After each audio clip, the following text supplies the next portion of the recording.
Sir बेगम की support की वजह से अरूज खुलकर खेलना शुरू हो चुकी है। ये कॉल करती है शहसा बेगम को, उसे खुली धमकी देती है और कहती है कि आगे देखो कि मैं तुम्हारे साथ क्या करती हूँ। अब अरूज इनके साथ क्या कर सकती है, इनको मजीद कितना नुकसान पहुंचा सकती है, अदरीस और शहसा बेगम मिलकर अरूज के लिए क्या करेंगे, अरूज को कैसे इस प्लान में नाकाम करने की कोशिश करेंगे, नेक्स्ट एपिसोड में क्या शॉकिंग ट्विस्ट हो सकते हैं, ये सब कुछ आज के शो में बताएंगे। अरूज ये ठान लेती है कि किसी भी सूरत में ये जॉब मैं नहीं छोड़ूंगी और अदरीस का और सलमान का खुलकर मुकाबला करूंगी। तो इस मामले पे महरीन बेगम को अंदर से बड़ी तकलीफ होती है। वो ये समझती है कि हम कमज़ोर लोग हैं और इन लोगों के पास पैसा है और किसी भी तरीके से अरूज को नुकसान पहुंचा सकते हैं। अरूज आती है जॉब से वापस, तो वहाँ पर जो महरीन इसके साथ बात करना शुरू कर देती है और कहती है कि आप ये जॉब छोड़ दें, वो लोग हमें नुकसान पहुँचा देंगे। जब ये बातें अरूज सुनती है तो अरूज महरीन बेगम को साफ अल्फाज में इनकार कर देती है और कहती है कि जॉब छोड़ने से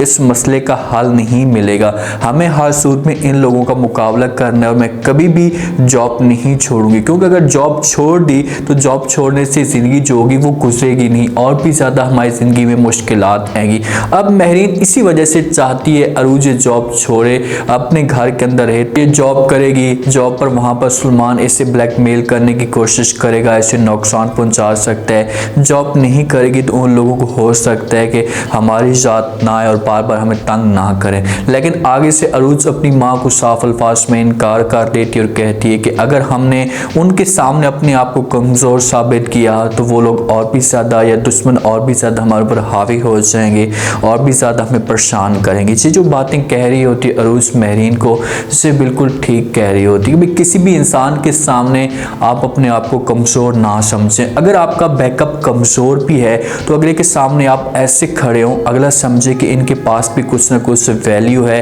जिससे भी ताकतवर लोग हैं, फिर हो सकता है कि दुश्मन जो है वो आपके बारे में सोचे। अगर पहली दफ़ा आप उनके सामने कमज़ोर हो जाएंगे, उनके आगे हाथ जोड़ लेंगे, माफ़ी मांगना शुरू कर देंगे, तो दुश्मन और भी ज़्यादा आपके ऊपर हावी हो सकते हैं और आपको नुकसान पहुंचा सकते हैं। ये बातें अरूज जिस वक्त महरीन को कहती तो महरीन आगे से जवाब देती है अरूज को, उससे कहती कि ठीक है, लेकिन आपने जो फैसला भी करना है या जो कदम भी उठाना है सोच समझ कर उठाना, ताकि आपको किसी किस्म का कोई नुकसान ना पहुंचे। तो अरूज अपनी माँ को समझाने की कोशिश करेगी, उससे कहेगी कि माँ जी आपको परेशान होने की कोई भी ज़रूरत नहीं है, मैं कोई भी ऐसा गलत कदम नहीं उठाऊंगी जिस पर आप लोगों को तकलीफ हो। अब मुसर्रत बेगम अदरीस के घर के अंदर डेरे ला लेती है, हर वक्त अदरीस के सामने ये बात करती है। शहसा बेगम को जब वो गुस्सा आ जाता है तो आगे से शहसा बेगम मुसर्रत बेगम को कहती कि आपके पास क्या सबूत हैं, आप बार बार ये कह रही हैं कि आप अदरीस की बेगम है। तो आगे से मुसर्रत बेगम निकाहनामा कर देती है।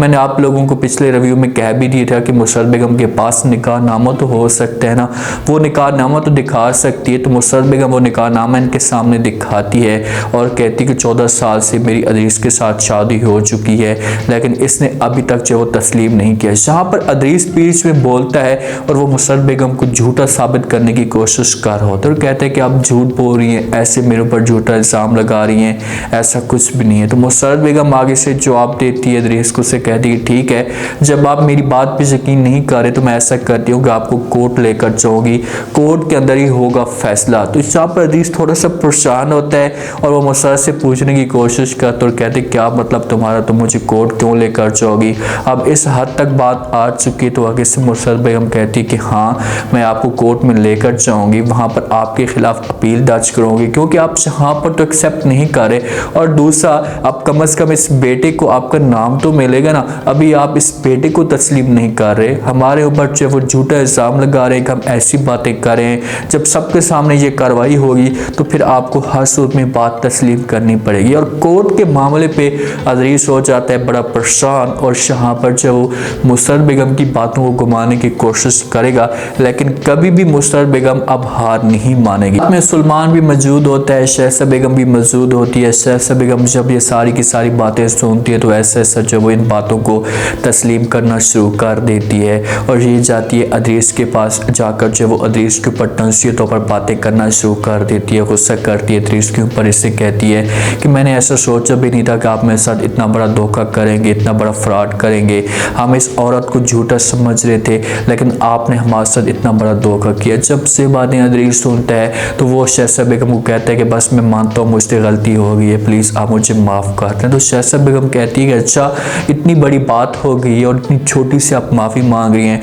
आपने एक वक्त में दोनों औरतों के साथ धोखा किया और आप कहते हैं कि मैं आपको माफ़ कर दूं, मैं कभी भी किसी भी सूरत में आपको माफ़ नहीं करूंगी। अब अदरीस से शहजादा भी नाराज़ हो चुकी है और मुसर्रत बेगम भी अब अदरीस का मुकाबला करना शुरू हो चुकी है और अदरीस अंदर से मुकम्मल तौर पर एक ही जगह पर फंस चुके हैं। दोनों तरफ से औरतें खड़ी हुई हैं, बीच में अदरीस खड़ा है, उसे समझ नहीं आ रही कि आखिरकार मैं करूं तो करूं क्या, किसके पास जाऊं। शहजादा के पास जाता है तो शहजादा नाराज़ होती है, सबके सामने मुसर्रत के पास जा नहीं सकता, उसे पता है कि मुसर्रत के पास जाऊंगा तो मुसर्रत के पास कुछ ऐसा है ही नहीं, तो सलमान भी मुझसे नाराज़ हो जाएगा और शहजादा बेगम भी मुझसे नाराज़ हो जाएगी। थोड़ी देर के बाद शहजादा को जो है वो अरूज कॉल करती है। अरूज जिस वक्त कॉल करती है तो आगे से शहजादा जो है वो पहचानने से इनकार कर देती है और कहती है कि अच्छा आप मुझे नहीं पहचान रही, लेकिन उस औरत को तो आप पहचान रही होंगी जिसके साथ अदरीस ताया जान ने 14 साल हो गए हैं शादी की हुई है, उसके साथ अपनी ज़िंदगी गुजारी है,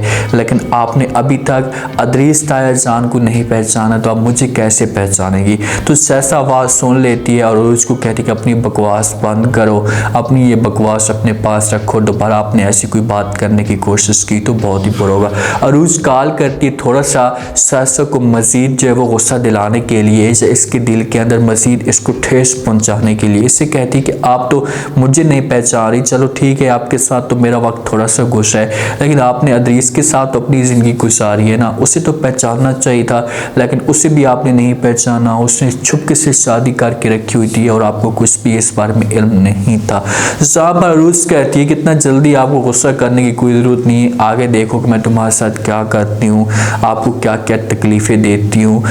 आपको मज़ीद मैं नीचे कितना सदा गिराती हूँ। और उसका ये मकसद है कि चाहे जो कुछ भी हो जाए शहजादा को, इन तीनों बंदों को सज़ा मिले, शहजादा को भी सज़ा मिले, अदरीस को भी कड़ी से कड़ी सज़ा मिले और साथ में सलमान को मिले। अब सलमान जब ये सारे का सारा सीन देखता है, सारी की सारी बातें सुनता है, तो वो भी बड़ा परेशान हो जाता है कि भाई आखिरकार हमारे साथ इतना बड़ा धोखा हो क्यों, कैसे गया है, इतना बड़ा अदरीस से हमारे साथ धोखा किस वजह से किया है। अदरीस तो अब मजबूर खड़ा हुआ है, लेकिन यही अदरीस था जो सलमान को भड़काने की कोशिश करता था, तो सलमान जो इसकी बात मान लेता था। उसको ये कदम पहले उठाना चाहिए था, पहले ये मजबूत हो जाती और ये मुकाबला पहले की तरह करती तो कभी भी अरूज को जब इतनी ज़्यादा तकलीफ ना पहुंचती, कभी भी सलमान वाले लोग इसके ऊपर हावी ना होते। जिस हिसाब से अब ये मुकाबला करती है, आगे से शहजादा को धमकी भी देती है कि अब देखो कि मैं तुम्हारे साथ क्या करती हूँ, आगे जाकर तुम्हें कितना नुकसान पहुँचाती हूँ, ये चीज़ें करती। महरीन अभी भी बेचारी दादी है और वो बार बार अरूज को मना करने की कोशिश भी कर रही है कि आप ये सब कुछ ना करें, ये लोग दुश्मन लोग आपको नुकसान पहुंचा सकते हैं, इनके पास पावर है,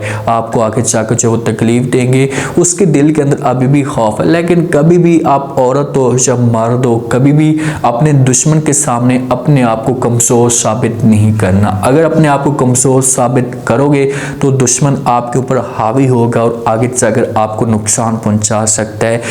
आपके ऊपर और भी ज़्यादा चढ़ाई करेगा। वो ये समझेगा कि भाई इनके पास कुछ है नहीं मुकाबला करने के लिए, तो और भी ज़्यादा जो इनके ऊपर प्रेशर डालते हैं, इनको प्रेशराइज करते हैं। तो ये चीज़ें नहीं करनी चाहिए। ये रियल लाइफ में भी ऐसा होता है, ऐसा नहीं होना चाहिए। चाहे आपके पास दौलत नहीं है, आपके पास कोई सपोर्ट नहीं है, लेकिन आप अपने आप को बहादुर समझें, अपने आप को अगले के सामने ऐसे शो करें कि भाई इसके पास सब कुछ है और इससे हमारा मुकाबला करने के लिए हर वक्त तैयार खड़ा होता है। तो फिर दुश्मन जो है वो हो सकता है कि आपके ऊपर हमला करने से पहले 1000 बार सोचे, 1000 बार जो अपने जहन के अंदर से बातें डालें। अब नेक्स्ट एपिसोड में क्या शॉकिंग ट्विस्ट हो सकता है, कहानी कब किस तरफ लेकर जा रहे हैं, क्योंकि इतना जुल्म किया 110-12 एपिसोड तक जो वो सलमान ने और जहाँ पर अदरीस ने, शहजादा बेगम ने अरूज के ऊपर और अरूज के ख़ानदान के ऊपर जुल्म किया। तो अब 2 या 3 एपिसोड होंगे जिसमें जो सारे के सारे जुल्म की कसर जो होगी वो निकल जाएगी और यही लोग होंगे रोड पे आ जाएंगे